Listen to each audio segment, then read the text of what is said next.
Wrong intro, but it's okay. We're back. We're back. We're back. We're back. We're live. We're live. We're live. Hey, hey, hey, guys. It is Old Man G here, back again with another Manchester United News Now episode. And it's good to be back. It's good to be back. So I like doing these episodes. We've got a lot to talk about. And we're talking about the recent transfer news regarding Jadon Sancho. So Jadon Sancho transfer update there.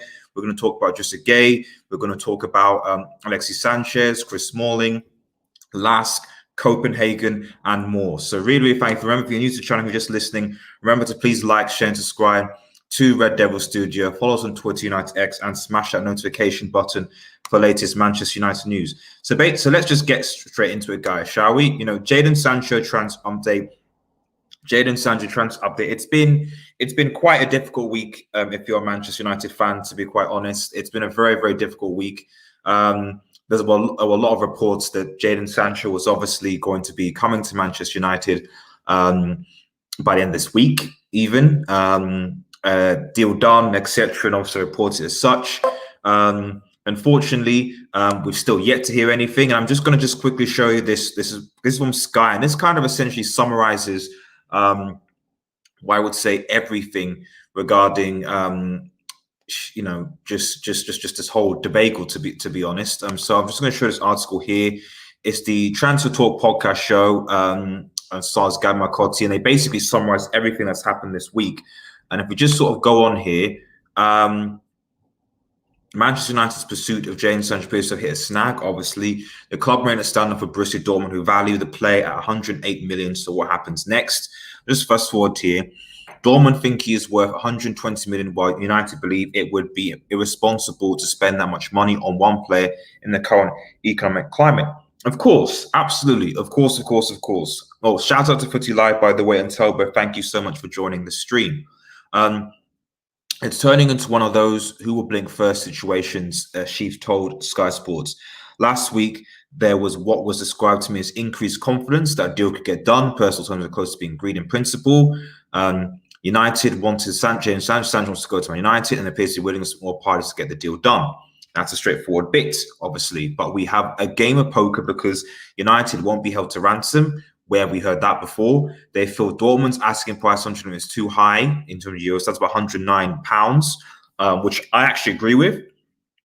Having this common economic climate, that I generally do think the 120 million is a lot for a player. And I'm looking at alternatives. Do I think you have to take that with a bit of some salt? Yeah, there was a lot of talk earlier this week that we're looking for alternatives because of how the price was, but frankly, it's nonsense. Dortmund are simply not interested in negotiating on the price and are believed to want as much as 100 million euros of that fee as an initial payment up front. Can United come to an agreement on the structure of the payments? They were making similar noise back in January when they were trying to sign Bruno. That is true, and we did. And to be fair, we only spent 47 million on Bruno. But what I would say though is that with this is that I think there would be no issue of paying the 120 million euros if these were in installments, like we initially agreed, with like a 70 million up front.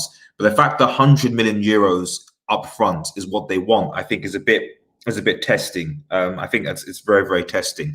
I'll get to your comments in a second though, guys.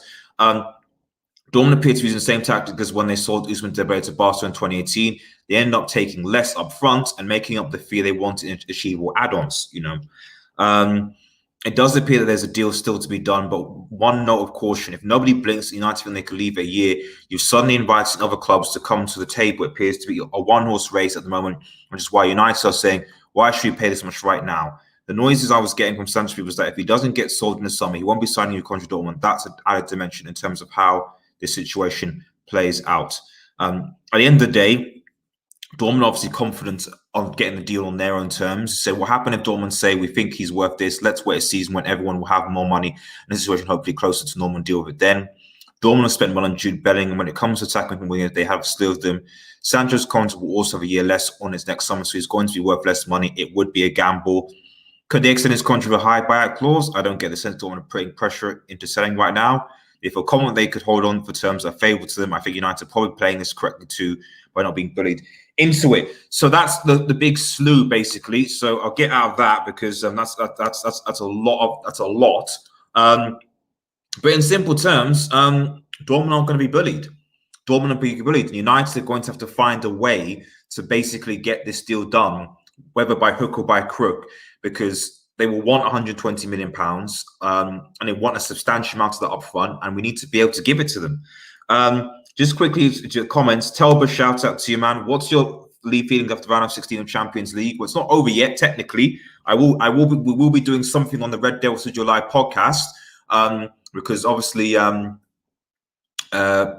Napoli plays Barcelona and Chelsea play, but although that Chelsea Bayern game is pretty much over, I do think that I will see what happens to the Napoli Barcelona game. But so far, there's nothing really that hasn't. Well, I guess Atletico Madrid beating Liverpool was a surprise, and Lyon overcoming Juventus was a surprise. But based on the way Juventus have played all season, it's not actually been that much of a surprise, if I'm honest. Blue Lions said the deal is stored, and Man United are reassessing the deal and are looking at also the Dortmund don't lower the fee to a fee that can be paid. Personal terms are 100% agreed. Absolutely, I agree with that. There's an agent that is the broker in the deal of Sanchez who's in the middle between Man United and Dortmund. And Serie has been sacked by Juventus and officials. I knew it. I knew it. I mean, I will go live as well. I'm sure we'll talk about this evening, but I knew Serie was going to be sacked by Juventus. It just the writing was on the wall. The players was interested. The fact that like he's knocked out, yeah. Even though it's a bit harsh, isn't it? You know, so this it's a sad thing about Serie. I know it's a Manchester United news show, but it is kind of sad about Serie, in my opinion, because this is a guy who basically won Europa League and got Chelsea fourth, got sacked by Chelsea, is won a domestic title again, you know, and got, you know, it's harsh. It's harsh. Thank you, everyone who's watching. Please like the vid, like the vid, and share, and get your comments and questions in. We love to have those on the show. Really, really appreciate it, guys. But yeah, I think this is going to be a grinding process, guys. You know, I think any one of us who was thinking that Jadon Sancho was going to be a quick, stunning transfer and we're going to get it was a bit misguided. I'm not saying that's not going to happen. I think, especially looking at what happened with Bruno, I think that it is going to happen. But I think this is going to take a lot longer than it was. And bearing in mind, as the Sky report said, how Dortmund negotiates with Ousmane Dembele, I suspect that we will get Jadon Sancho for a slightly lower price, but it's still going to be a substantial price. And I would suspect that rather than maybe say 100 million up front, it might be somewhere between 80 to 90 million euros up front, for example. That might be the thing that might push it, possibly. You know, we will see. We'll see. But yeah, let me know your thoughts. Again, do you think that Manchester United will still be in for Jadon Sancho? What are your thoughts on Jadon Sancho? Do you think, and I was actually thinking about this before I move on to the next topic, I was thinking about this. You know, when in the previous report that said that Jadon Sancho is worth for 120 million euros and would be on about 340k a week in terms of wages, I'm not 100% sure that Jadon Sancho is worth that. And my thing for me is, especially, and we're going to talk about Alexis Sanchez in this show, but for me, the thing is that Alexis Sanchez, we gave him, you know, 400k a week.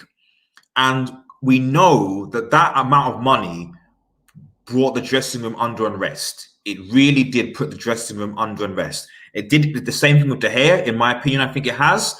So I would be very concerned if we signed Jadon Sancho and he was getting paid maybe double the amount that like a Greenwood or Lingard, or a Rashford or a Martial, etc. was getting.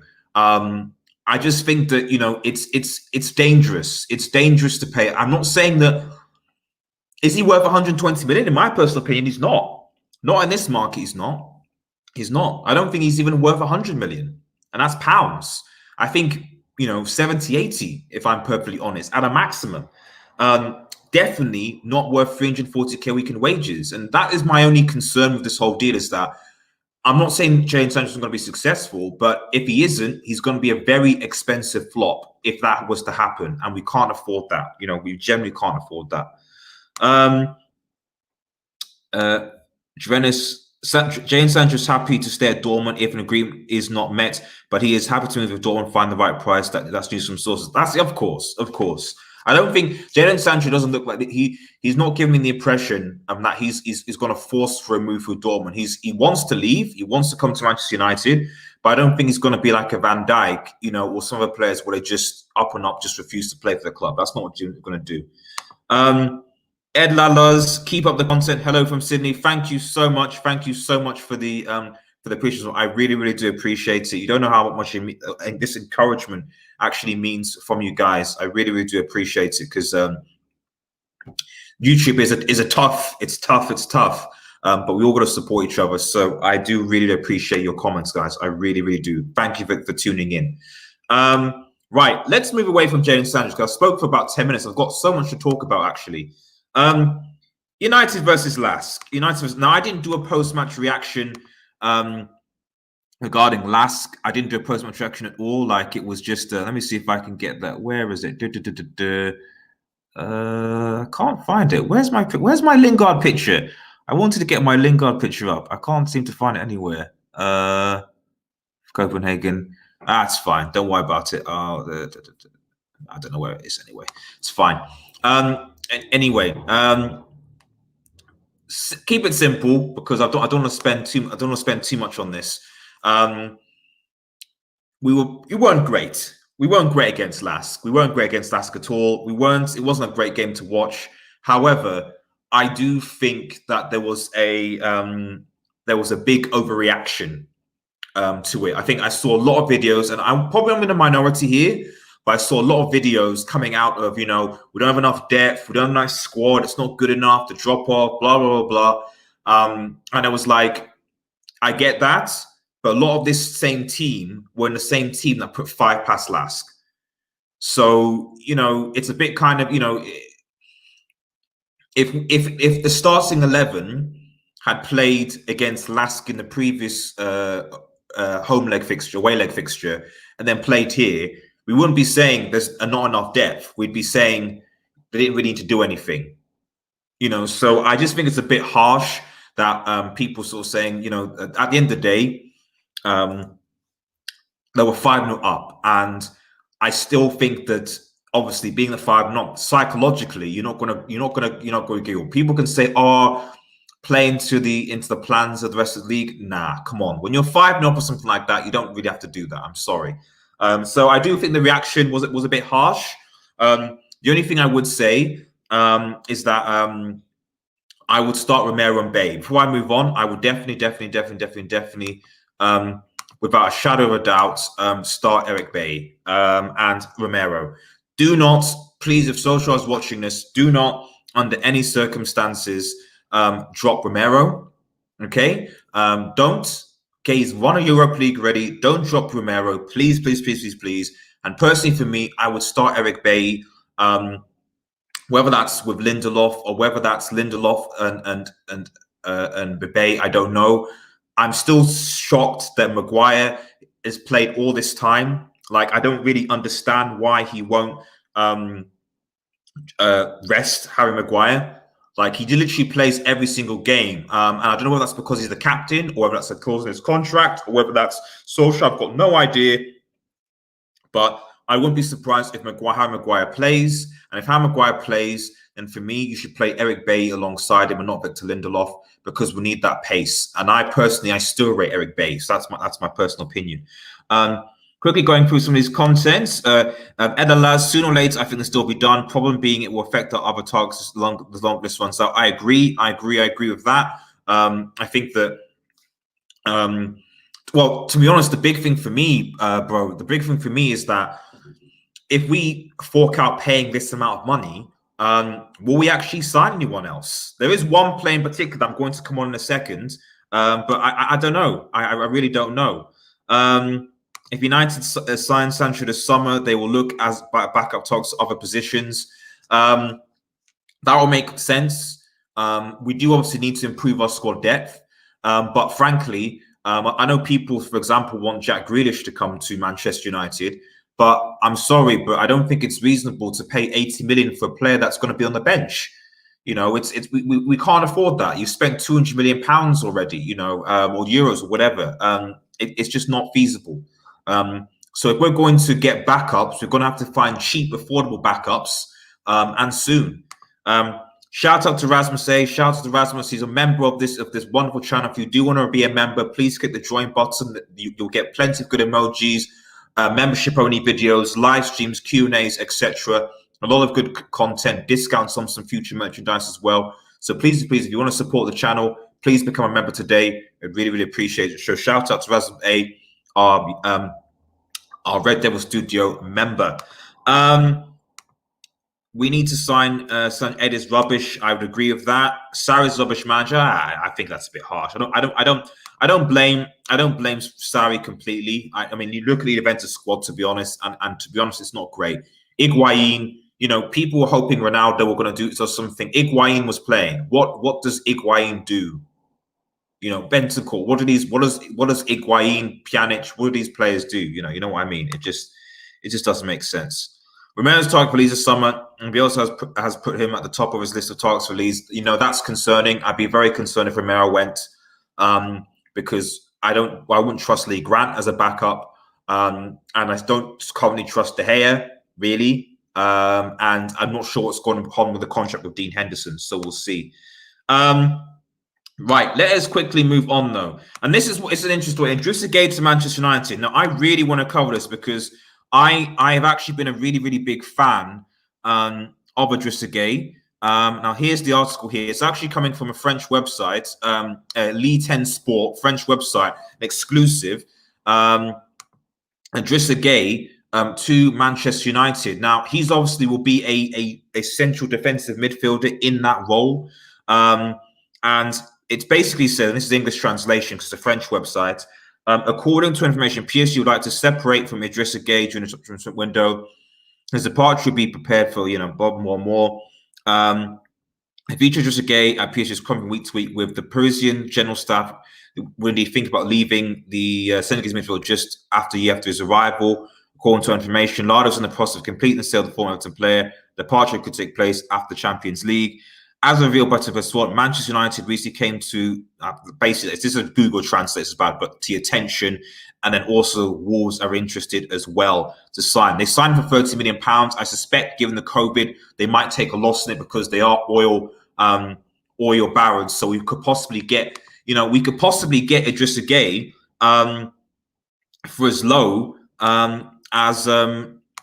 for as low as 20 million. To be honest, we could get Idrissa Gueye for as low as 20 million pounds. I think this is good.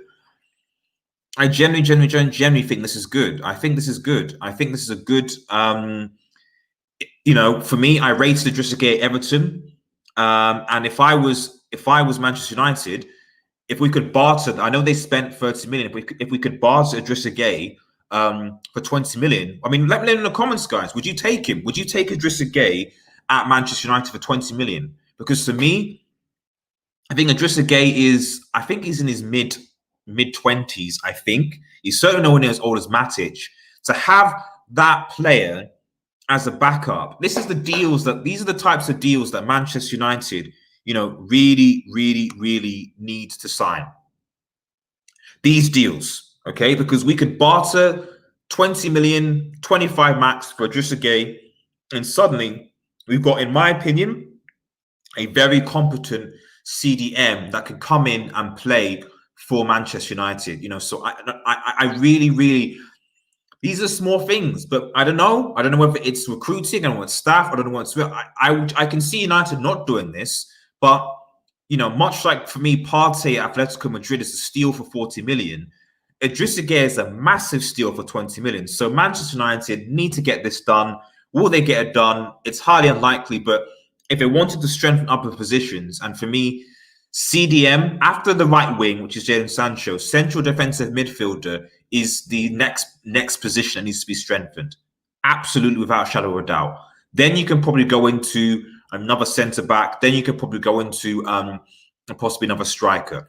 But after right wing, central defensive midfielder for me is a good thing. And as As Footy Live just says, like Gueye mentioned, so are players like Rice and Ndidi, but there is no prize target team at the moment. Well, I mean, you know, personally, I think that Gueye is definitely better than Rice. And Ndidi would be a great target, but Leicester aren't going to sell Ndidi for any less than like 80 million. And the thing is, West Ham, even Declan Rice at West Ham wouldn't go from West Ham for any less than probably 50 or 60 million. I would say probably 60 million.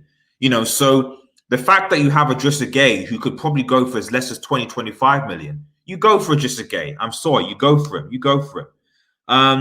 Hamza Jackson, shout out to your buddy, says we need to sell Phil Jones. We do, but who would buy him? That is the fundamental question. Who would buy him? Shout out to everyone who's watching on Facebook, by the way. Get your comments in, get your questions in, guys. We're streaming to Twitch, Facebook, and YouTube. If you're on Twitch, head over to Twitch and follow us. We're going to be doing we're going to be trying to do watch-alongs again on this channel, but the watch-alongs will be on Twitch as opposed to YouTube. So please head over to Twitch, subscribe, follow. Really, really appreciate it because we'll be doing our watch-alongs. I'll be doing a watch-along for United Copenhagen game on Twitch. Talks over contract for Dean Henderson. Our future journalist, Ines Guy, who's going to be on the show and hopefully will be a Philly journalist in the future. Talks over contract of Dean Henderson are ongoing, but he's waiting to see Ollie's opinion on the goalkeeper next season before he signs anything. I don't know whether why he's waiting, because De Gea has been a bit oopsie for 2 weeks, and Dean Henderson is not going to be one of those keepers that's going to be sit back as a second choice. So there you are.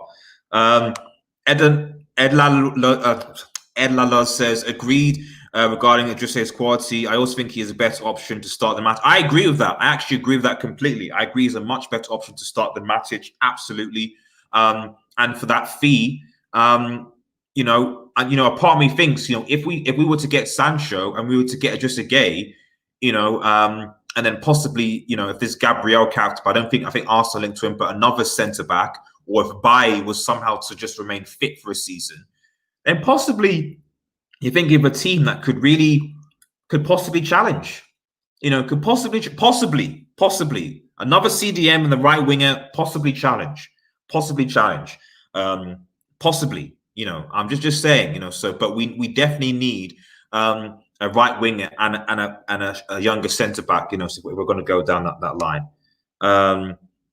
Herrera, a player who is for sale PSG between. Oh my goodness, man! PSG doing a fire. So they bought all these.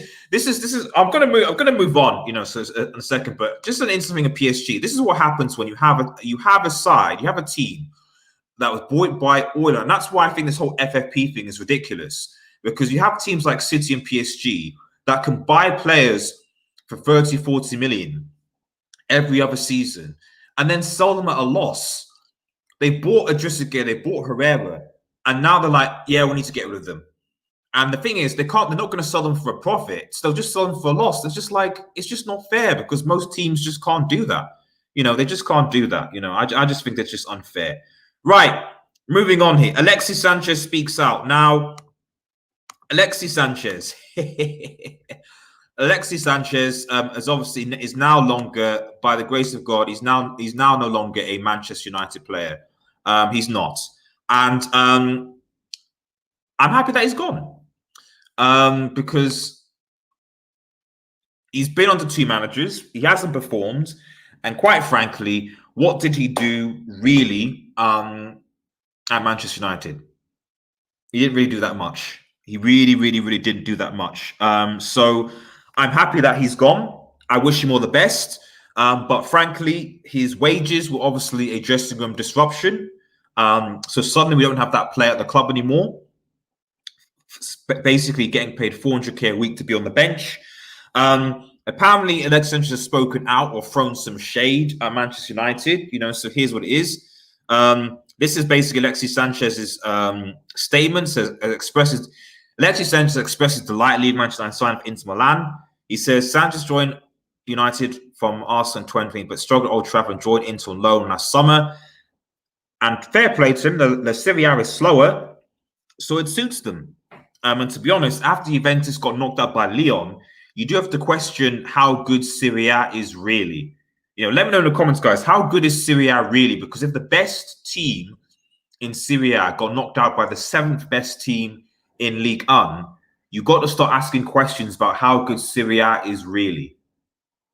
You know, we'll see what if Napoli can avenge Serie A this against Barca. We'll see, but if they don't, there's going to be no Italian team in the last 16 in the quarters for goodness knows how long.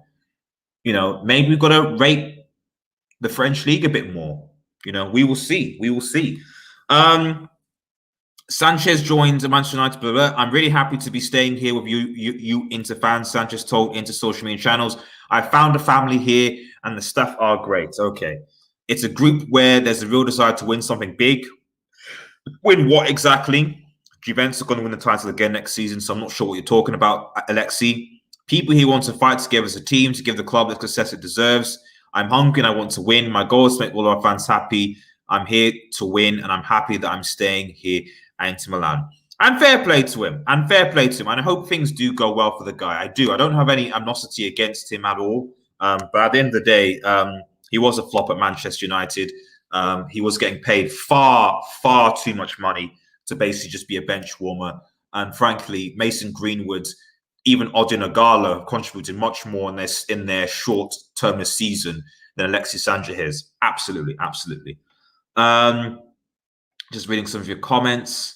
Hamza Jackson says, don't need Herrera. It was his choice. We need to move forward, not back. Yeah, I'm not saying we should take Herrera back, but I would certainly get Idrissa Gueye, especially because Herrera's is older. Idrissa Gueye is younger. Pretty live. Napoli are the front runners for Gabriel, but United are also interested in the player. Talked to the agents of him, but not how to talk to Leo. But Napoli, I suspect Napoli will get him. It doesn't sound like strong enough to me from what I can see that Manchester United are actually interested in actually getting this Gabriel guy.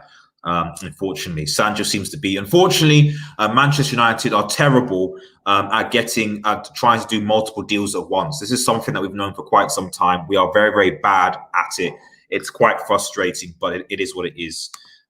Team Takagi Sarri's a bum. A lot of people are getting on Sarri and like he's been sacked, but this is the funny thing about it is that like in 2 years, Sarri's basically won 2 trophies.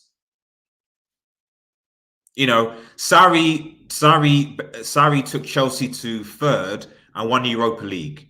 And yes, I confess, yes, he should have done better with the round of 16. But let's be real, was it a penalty really? It's a bit harsh. The players that he's not really had a chance to sort of get the players into his system. Frankly, it wasn't Sarri's decision to bring Ronaldo into the squad. I don't think Ronaldo suits Sarri's system. He needs a player like Jorginho to help him, his system. So, I'm not saying he's not great, but I'm saying that it's not all his fault. And frankly, this is a guy who's won 2 trophies in 2 seasons, which is far more than a lot of coaches have done. And yet he's been called bad. Lampard, I get he's inexperienced, but he's basically finished 4th with the worst defensive record and points tally in Chelsea's history. And he's not going to get a trophy, and he's been called a legend. Arteta won an FA Cup and has finished 8th and has been called a legend. So I don't know. I just think it's a bit harsh for Sarri, in my opinion. But that's just me. Rodney, shout out to you, man. Thank you for joining. We need to do you and actually Team to Carry, because I know you're both the Arsenal fans.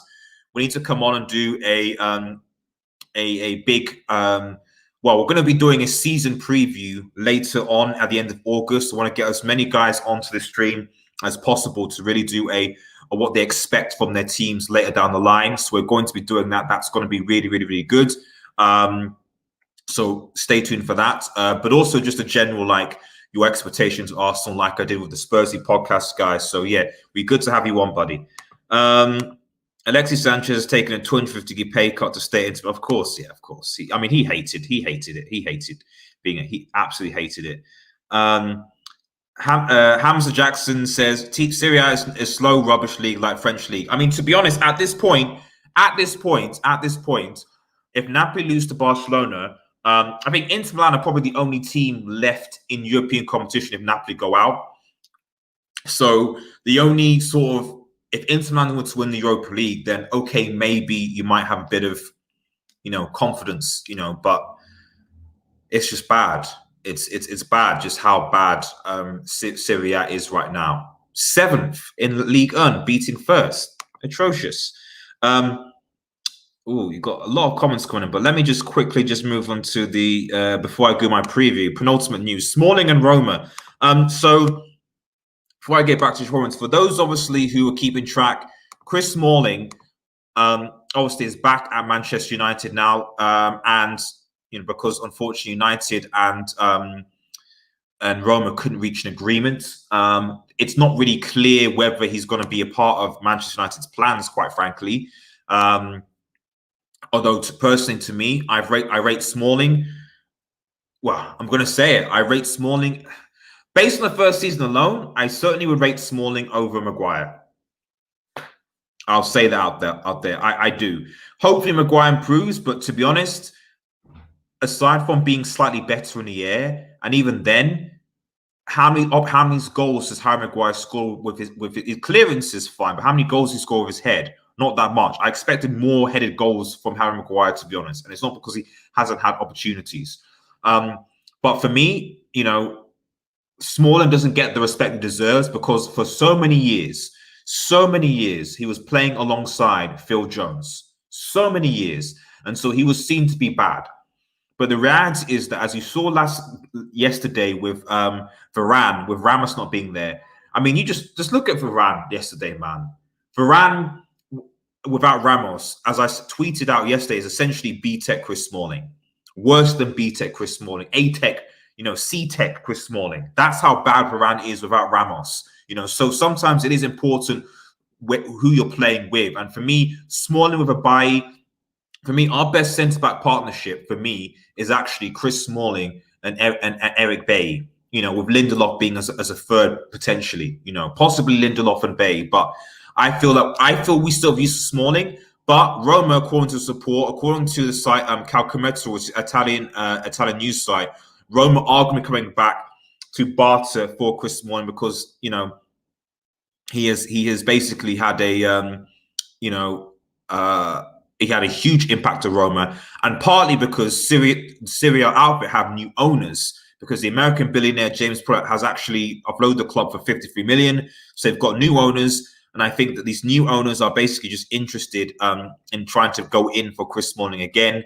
It obviously talks about how United, Roma struggle out cash to fund the deal. But the US billionaire, Dan Friedson, who now takes over the side, says new funds are expected to be released and could help force for a deal. So basically, Smalling obviously was gutted, about leaving and leaving Roma and wants to stay. So I think it's in his best interest for Chris Smalling. I think Chris Smalling definitely wants to obviously stay at Roma because he's going to get first team opportunities. And the reality is that with obviously this new takeover from this US billionaire Roma, they might have the funds to get it. We need the money. I mean, if we can sell him for 20 to 25 million pounds, we can use that money from Chris Smalling, for example, to go out and buy Idrissa Gueye from PSG and strengthen. That's what we need to do. That is what we need to do, in my opinion. That is what we need to do. Now, just quick go into your comments because I'm going to end this sort of stream with a bit of a prelude into the United versus Copenhagen match preview, and we're going to be getting Neeks tomorrow. Neeks 8 o'clock tomorrow. We're going to be doing a nice match review. But actually, just getting your question, because a lot of you guys watching, please like the vid. Please like the vid, like the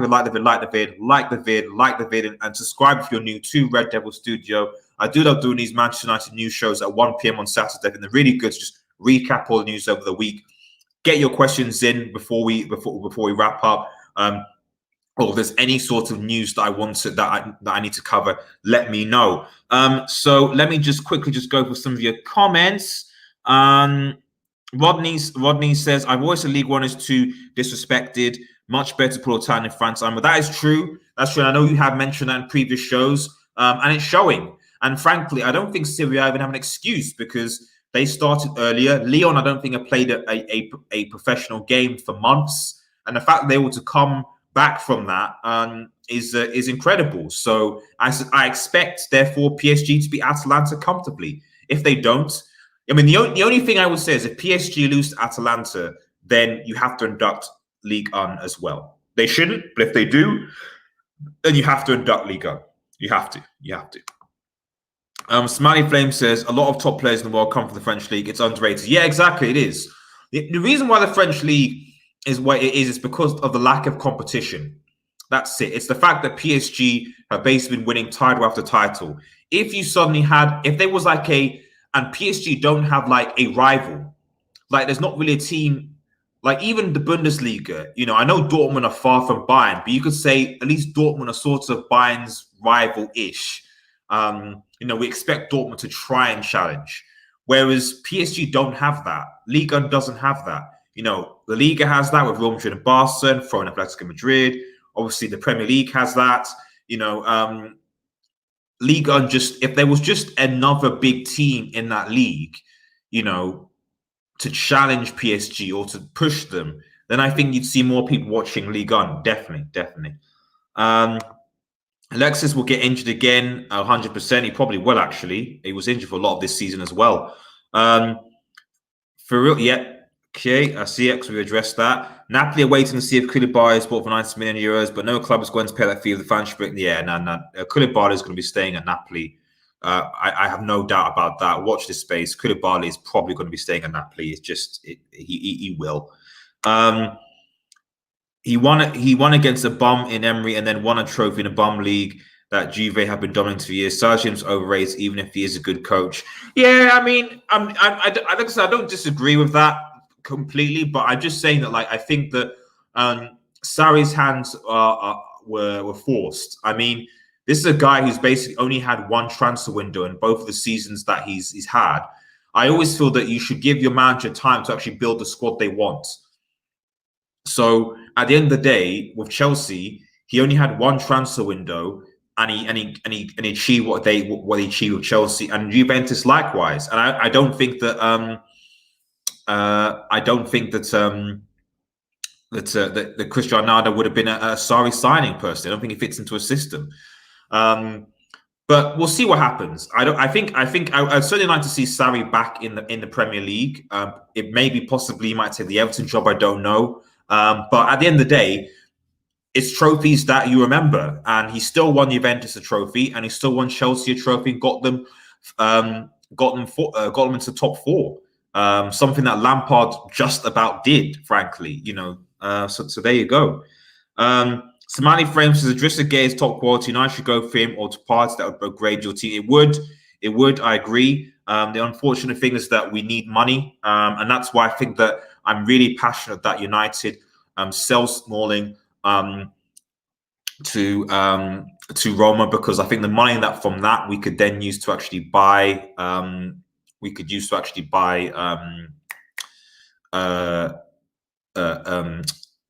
Idrissa Gueye. Sorry, absolutely. I'm down for that, bro. Yeah, man. DM me on Twitter. What's your Twitter handle? Let me know. Or put it in the comments or something. Let me know. It'd be good, because I don't know how to directly contact you, because I'm going to be doing some interviews for other teams on this channel, not just English Premier teams, but other teams, getting fans on to just basically just talk about their feelings from this season and what the expectations are going into next season, to build up to a massive preview stream before the end of the season. You forgot about Atalanta. Yeah. I mean, you know, Atalanta. This is what I'm saying. Atalanta. If Atalanta do one over PSG, and if Inter win the Europa League, or at least get to the final, then I think we can hold on the Serie A induction. Until then, it's under review. Definitely. We need to sign Idrissa. That's a bright Italian team doing almost magic in UCL debut. That is absolutely true. Partey signed a new contract in Madrid, and they will increase his. Yeah. Partey. I have a feeling. Keep Smalling and sell Phil Jones. Maguire is garbage. I don't know how we're going to sell Phil Jones, to be honest. I really, really, really do not. You know, but we got most of the deadwood out so far, so it is what it is. Smalling, we talk about international. Yeah, I mean, to be honest, I would be very surprised if, remember, the transfer window closed in October. I'd be very surprised if Chris Smalling stays at Manchester United Football Club. I think that There are a lot of Italian clubs. If Roma aren't going to get him, then either it's Italy, maybe even Juve, I heard, were interested. So I would be very surprised if Chris Smalling was at United next season, because there's a lot of Italian interest, and he's a good defender, to be honest. I see Arsenal fans bantering and saying, "Oh, Chris Smalling's," but I actually think that he would be a great defender for Arsenal Football Club. I really don't see why people don't like the guy. He's a good defender. It's just he played alongside Jones, who made him worse. And like I said, just look at Varane yesterday. It's looking tricky with a lot of players who are loan seems to make these moves prone. El Neni at Arsenal is looking at another loan spell after his deal at Besiktas broke down. I didn't even know El Neni was still a thing at Arsenal, so that's interesting. And yet you want to get rid of, I heard, Ainsley Maitland-Niles. Very strange. Very, very, very strange. I keep being a buy, but he's never fit to perform to these levels. I think that the talk about Bayer gets blown out of proportion a lot of time. A lot of people say they can't rely on him, we can't trust him. I want these people to please give me examples of him being reckless and being, he's actually been fit since basically February. So he's been back. He can play. And I don't really get where this stuff is that he's reckless. He's like, he takes risks, yeah, because he doesn't play the sort of. The thing I like about Baye is that, like, he passes forward. He's as part of that creativity. So he takes risks like Bruno Fernandes takes risks, in that he's looking for that forward ball option. He's not a sideways merchant, so we create more with him in the side, just like Lindelof. There's a confidence on the ball that him and Lindelof have that, in my opinion, Maguire doesn't have. Yeah, that's my sense. Average Joe, shout out to you, buddy. We try and do comic book stuff soon, buddy. I just haven't had the time, but I do want to do a comic book. I want to do actually one on Transformers. Actually, I want to do a Transformers review, because the Siege thing on Netflix was pretty sweet. I need to do this preview. I'm just going through your comments. Let me just quickly finish up. Martin October, how are you doing, man? Hope you're doing well. Among the signings, United should make Grealish. Must not miss. I think you're right. I think you're right, buddy. I think you're right. The only thing I would say is that with Grealish, Aston Villa are not going to budge on 80 million. They're not. Aston Villa are not going to budge on 80 million from it. So is it really worth it financially to spend 80 million on a player who's most likely going to play on the bench? I don't think so.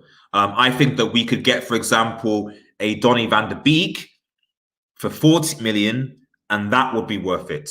But Grealish for 80, 70, 80, nah. Van de Beek for 40, yes. Yes, absolutely. Ed Lalusa, still can't believe we paid 80 million for Harry Maguire. I can't believe that either. Before I go and read more of your comments, because I'm loving this. I love the interaction, guys. Thank you to everyone who's watching, by the way. Please leave a like. Leave a like on the channel. Leave a like on the stream. Remember to subscribe to Red Oak Studio if you haven't. It'd be greatly. And consider becoming a member and supporting Old Man GL. Give us your feedback. Let me know what more content you want, and I will hope to deliver. So let me just go on just a brief thing. United versus Copenhagen match review now. I'm going to be doing a proper big one tomorrow at 8 o'clock, 8:30, sorry. Neeks is going to be on. I'm going to try and get a few people on, like Tom, maybe United Man, and just basically just have a conversation regarding can United basically beat Copenhagen? The short answer to the story is I think that we can. I think that we will. I think that there's no excuses for us not to be able to do this win, if I'm perfectly honest. I don't want to go into the full details who I think will start, but for me, the most important thing, and obviously I'll save this for the show tomorrow, the most important thing for me is that United, Solskjaer, Ollie has to. He has to not drop Romero. do not drop Romero from the keeper. Don't, please. Romero is a good enough goalkeeper for us to win the Europa League. He's done it before. Okay, leave Romero in goal. That's my first plea. With anything else, leave Romero in goal. Do not switch it. Okay, I do not want to see David De Gea in goal. And if David De Gea costs us again, if that was to be the case, he gets dropped permanently. Okay, so that's the first thing. The second thing is, for me, you got to have Eric Bailly there. You've got to have Bailly. But he's not going to, for some reason, Maguire, because he's our captain, plays every single game. I don't get where he gets the energy from, but apparently he does. So for me, if you're going to be so insistent on playing Harry Maguire, then you have to play Bailly with Maguire. There needs to be some pace for us to deal with the counter-attack and break, and that's why we need Eric Bailly to play. Now, as far as the other team goes, I'll obviously get my proper starts in the stream tomorrow. Neeks will show up all these streams, but I would possibly argue that maybe you because of how good Lingard did, that possibly maybe you leave Greenwood out and put Lingard in. Martial probably comes in as well. Personally, for me, I would probably bring Martial on the left. I'd keep Ighalo and bring Lingard in. And then our midfield would be basically the same. So I would play Matic, Pogba, and Bruno Fernandes. At a stretch, maybe put Pogba and put Fred in. But we'll see. I think it's important that we should have. Why I think that we shouldn't go full strong for this game is that, one, potential injuries, but two, that we should have options to be able to come off from the bench should things sort of get sour. I don't think it's worth going full pelt, full strong. If we can beat Copenhagen 3-0 by the time of the first half, then why do you have to bring on? You can bring them on at your leisure. You know what I mean? Sort of burning them out for the other games. That's my 2 cents. Right, let's quickly just go back to reading some of your comments. Let me know what you think about the score will be. But like I said, we're going to be doing a proper preview tomorrow with Neeks, hopefully United Man and Tom, and we'll be dissecting this. Let me quickly see your comments, guys. Yeah, 30 live talks over Grealish moving to United. Very cool at the moment. No news update to report. I mean, I just cannot see us spending anything over 40 million for Jack Grealish at all. Partey should slide to Arsenal. He should, but let's be real. I think, to be honest, the biggest sign that Arsenal can make this summer is getting Aubameyang to sign a new contract. Because without Aubameyang, Arsenal will probably be fighting relegation. Marcel said, Grealish obviously a different ingredient compared to Bruno. He has more take on, second to none. Beating opponents that bring as a super sub one. Yeah, that's what I'm saying. I don't disagree with you on that. I don't at all. The problem is that I just think that Villa will charge an arm and leg for him, and I just think that realistically, it doesn't make a lot of sense financially, certainly in the condition that we are, to spend anywhere between 70 to 80 million pounds, which is what Villa are quoting, on a player that's going to basically sit on your bench. 70 to 80 million pounds is a starter. It just doesn't make sense. I feel that Van der Beek would be a much cheaper alternative. Man like at Desert Martins, man like G, shout out to your man. Oh yeah, if you search, yep, okay, fine. I will get in touch, but I will get in touch. G, if you want any transfer contract updates or any of the team players, just message me and I'll see if there's any news. Yeah, that'd be great. That'd be great. I'd appreciate it. I was so upset when Ronaldo went out. I was too, but it wasn't his fault. He did come up with 2 clutch goals, so fair play to him. Bayern are eating. G, my grandfather thinks Chelsea will get destroyed. They will. Bayern are going to eat Chelsea up. It's going to be good popcorn fodder, and we'll discuss it on the Saturday hangout tonight. Very, very much so. That's comments. Ed Lullos, Eric Bailly needs tons of games, then you'd see his quality. I don't think he needs tons of games, though. This is the thing. I don't think he needs tons of games. I think he needs maybe two games even. The thing is that what I've noticed for United fans, right, and I'm passionate about this because I love Bailly. I'm a Bailly fanboy, is that they will see him make one mistake and then go, or an in quote mistake, and then go, oh, Bailly is all over the place, etc. Like, the good example was in the I think the Norwich game. I think he was playing, and I think they got the handball for them to get back in. And frankly, one, it wasn't a handball because off his shoulder. Two, it was actually a mistake by Maguire that led to that, and I think a poor pass by Matic that led to that incident. But the main thing is that outside of that, everything else was fine. He was comfortable. So usually 5-10 minutes needs to settle, and after that, he's fine. Even against Chelsea, fine. I thought that we capitulated when he went off. So the thing is, it's like you give him 5-10 minutes, and then he's fine. I just think that what I don't understand is someone needs to explain to me how Harry Maguire, who has made several glaring basic errors this season, is worth 80 million, and Eric Bailly is not. Or that if there's a massive difference, because there's not. I don't see the massive difference between him, other than that Maguire can occasionally score goals from his head. But I won't rant on that. I'm in bed tucked in, bro. I don't back Chelsea at all, but I respect them if they turn this around. I will too, and I take some humble pie. But me thinks they won't. Fingers crossed, me thinks that they won't. True, will stay at United this summer for sure. Yeah. He's got to stay. Right now, United has Lindelof, Maguire, Twansibi, Bailly, Phil Jones, and Chris Smalling, and possibly Rojo. But Rojo might be away. Rojo is probably not going to be here next season. Chris Smalling's not going to be here next season. So you're left with 5. 3 of those injury prone. But I would argue that Twansibi and Phil Jones are more injury prone than Eric Bailly. Phil Jones just shouldn't be at the club anymore. Twansibi, I think, has huge potential, but I am concerned that these injuries at such a young age are going to cause him massive problems. So really, we only really have 2.5 or 2 3/4 centre backs because Maguire and Lindelof can't play all the time. So we need Eric Bailly. You can't play Maguire and Lindelof.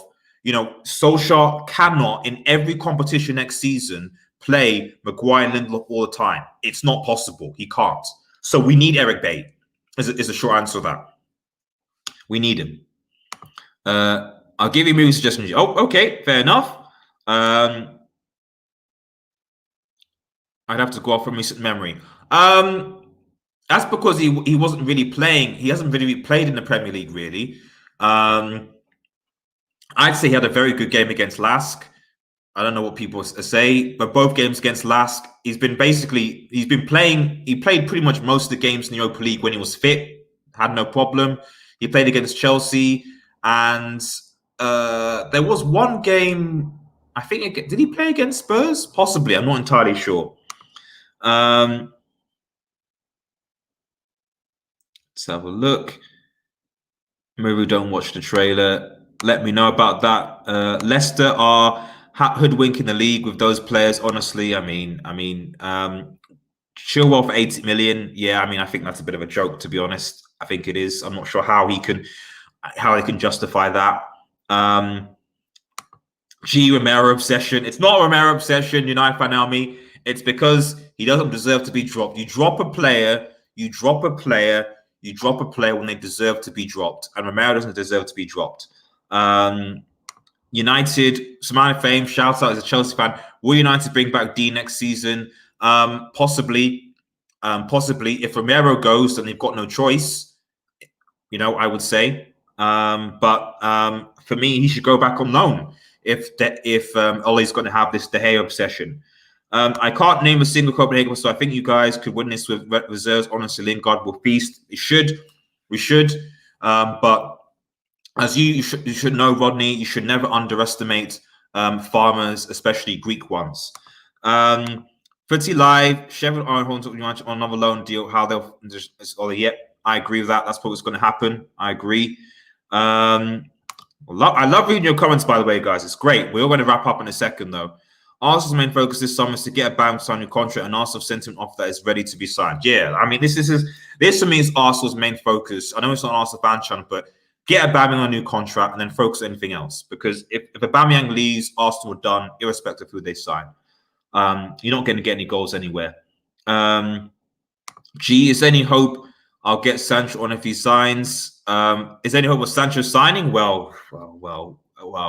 I still think it's about 60 to 70%.